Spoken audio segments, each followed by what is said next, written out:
All right, I'm out here in the park. As you can see, Positive Grid asked me to show how loud the cab can get, and you can't really convey that through video. So I figured I'd at least bring you to a place that maybe will turn some heads when I turn this cab all the way up.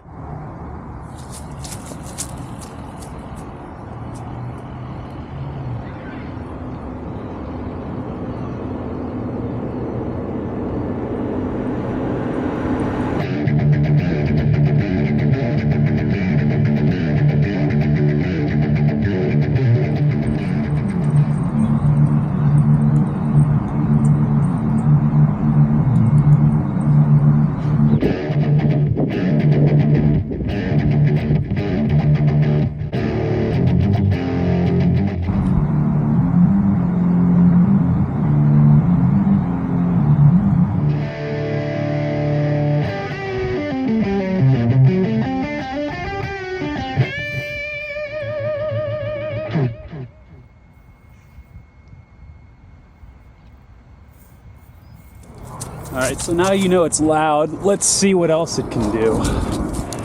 So this is the cab from Positive Grid. It's a powered speaker first and foremost, but it connects to any of your Positive Grid amps you may already have, such as this little guy. Got a little cable it comes with to specifically turn this little Spark into a high powered rock machine. Make it louder, you know? That's what I did in the park, is I just plugged right into the Spark. You can of course use all of your presets you've made in the Positive Grid Tone Cloud to play through this. It bypasses the Spark speaker when you plug this thing in, and as you heard, it is loud. You can make any of your Spark products louder and it immediately bumps it up to 140 watts. But a real X factor for this thing, I have to thank my buddy Dre Jamura for lending me his Line 6 Helix, because Helix or the Neural products or the Kempers, it's all good to plug directly into this cab. It's a really simple to use interface back there. I can record direct line out, which is what I'll use for this video. Of course, I have the amp sound coming out in the room,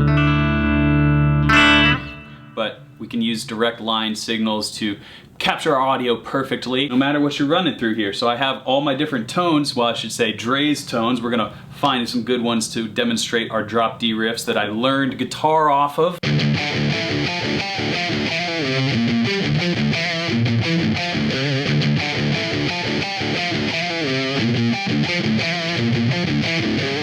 Kind of regret on my Rolling Stone update list where I added 51 guitar players, or should I say replaced 51 guitar players on Rolling Stone's list with my own choices. Should have put Sinister Gates on there because that guy really has influenced me a lot, and I never really listened to Avenged Sevenfold as much as I kind of was influenced by his presence as a guitar hero kind of figure. So Sinister Gates, let's make it 52 greatest guitar players that I add there. He's awesome. This is just a pedal tone kind of thing. We have this perfect metal music to learn when you're in high school, and you know, it's timeless music, of course. I'm not downplaying the type of music or the maturity of it, but when I heard that, the perfect chunking drop D thing, it's not terribly difficult, but it makes you sound like you really know what you're doing when you tune down to drop D because of that palm muting. It was also a great way to learn the natural minor sound.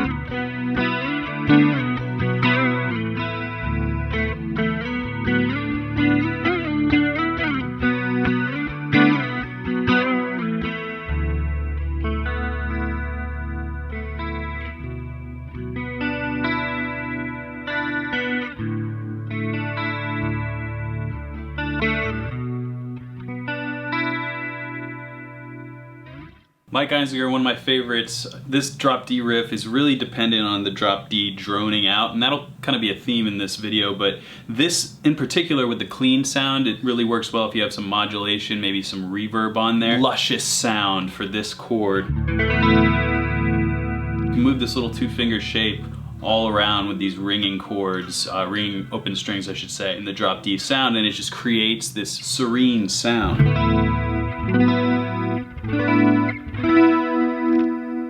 If you want to know the music theory behind this, we're basically just going up the D major pentatonic scale.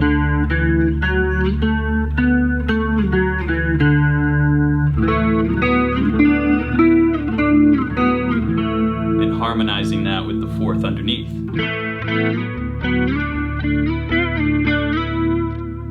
This little move is really nifty to get down. If you take nothing else from this video, just take this lick.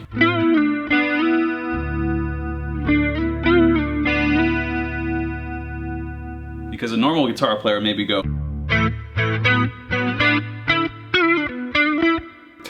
so stupid. Oh man, I just spit everywhere because that was so dumb. Let's move on.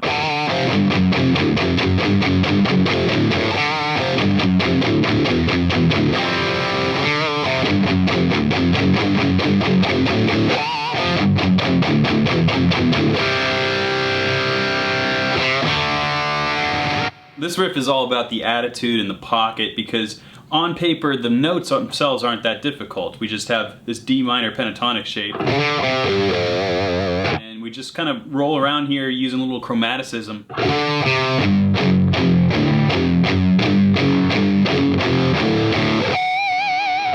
Throw in that pinch harmonic when you can. We have that kind of turnaround. Just an amazing riff. One of my favorite drop D riffs ever, and I listened to it over and over and over. All right, so this next riff was really the whole song, but I think I learned this thingy first, like we all did. Obviously that's a bass part. I just always learned that on guitar and played it really weird. But the riff in this song, Schism by Tool, is really in the middle of it. I don't even know what you call this section of the song. It's kind of like a post-chorus maybe, but it goes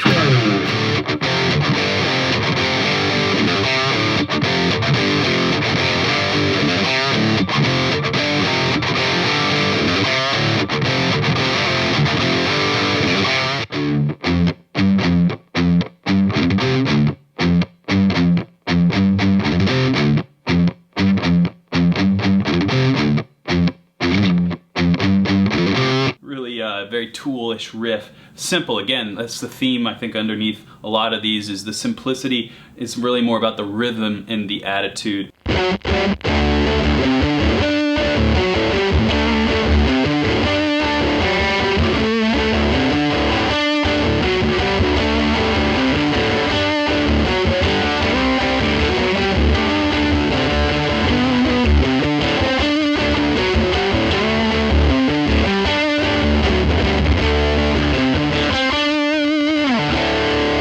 Johnny Greenwood's a master. I don't even know if that's exactly how he plays it. This riff is more of like a feeling for me, because you're in this beautiful little D major, and yet this disgusting, ugly fuzz.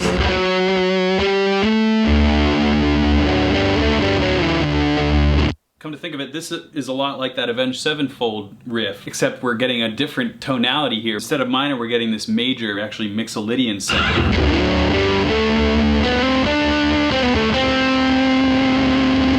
Flat 7 there with the major is identifying a Mixolydian, and it just really sounds good. Any of the notes you play in there, as long as you keep that kind of chugging, body snatching rhythm.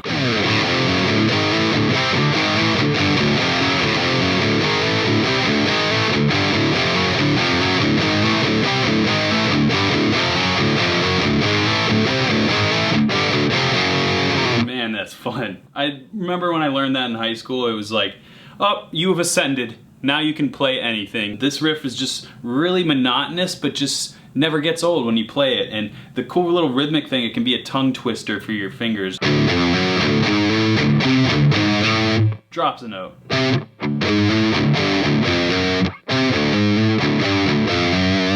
When you start breaking up this riff like that, it gets a little confusing. So let's move on. All right, I found this patch on Dre's Helix. Something that I learned in drop D, but it just was nothing. It was just the noodling around in drop D with effects and having the drone. It was just always better than an E. I know you can improvise in E and have the droning E note, but just for some reason having that open D just made kind of playing around in that tonality feel cool.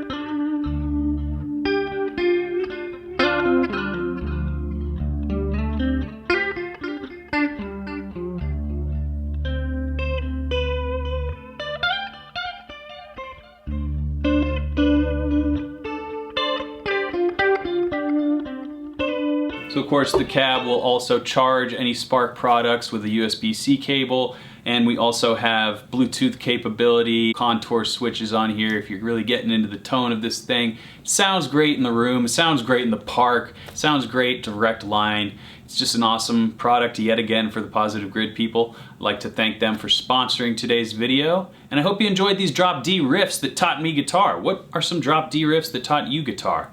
Let me know in the comments, and until next time, keep shredding.